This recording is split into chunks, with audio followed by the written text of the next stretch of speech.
core chipper for you today. Find yourself a partner for this. If you can't get a partner, scale the reps to 50% and you can work through in order. With your partners, one works, one rests, split the reps however you want. Obviously by the end of that movement you should have evened out how many each of you have done.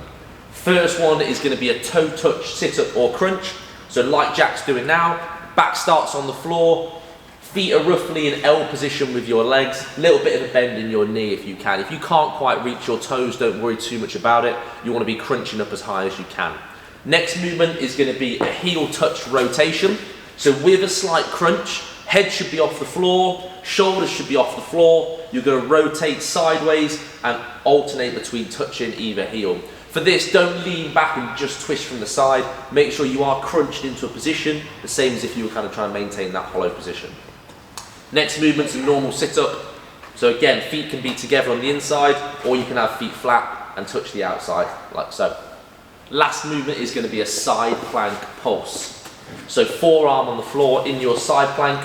Try and make sure this is really nice and controlled. This isn't going to be one you want to rush. Hip lightly touches the floor or as close as you can get it. And then you crunch using your obliques, come back up to the top, and you should really feel the burn on kind of the side of your core obliques here. With those feet, they can be on top of each other, or you can stagger them a bit. With all of these movements, I don't necessarily think you should rush through them and do them as fast as you possibly can. Make sure there's control to the movement, make sure you are using your core, and focus on really good reps. If you have to have a couple of seconds rest between you, you're better off doing that than rushing through it and letting these core movements get sloppy. Good luck.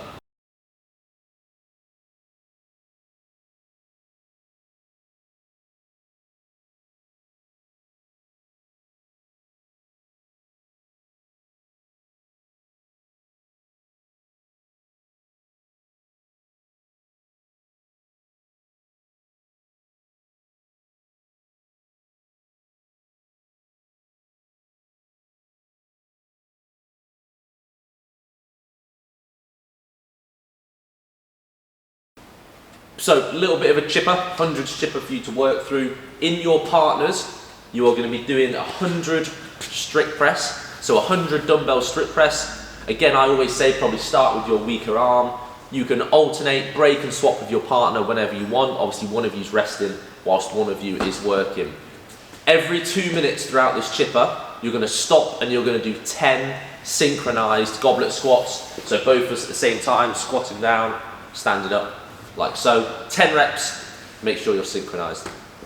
After you've obviously done your 100 on one side for your strict press, you go onto your other arm, do 100 strict press on your other arm. Once you've done that, you've got 100 bent over rows. I would make sure you have something to lean on for this. As you go on through the reps, really important again with these build pieces, controlled movement. The object isn't to go as fast as you can through. It's going to be really quality movement.